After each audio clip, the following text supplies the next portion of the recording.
All right, today we're looking at this soldering iron kit that comes with the iron. It comes with a little stand to hold it up, which is nice so you don't burn yourself.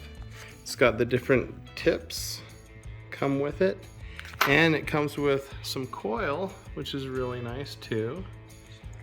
Oh, so solder. See, that's what it comes with, solder. This is the guy that uses it. Tell me, what have you done and what do you like about this kit?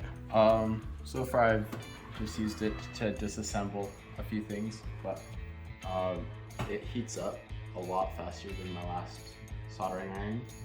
And it also has a, I don't know, a little light thing that says how hot it is. I don't know if it's accurate because it says it goes up to 500 degrees Celsius. Maybe it's right. I don't really know. It just seems really hot to me, But it did cut through something really fast, right? Yes, it was a lot faster than my previous soldering iron. Yeah. So you can cut through things. What else do you do with the soldering iron? You can put, you can solder wires together. I've seen it used to put jewelry pieces together, because you're kind of just melting metal. That's basically what it's for. Cool. So far so good with this kit.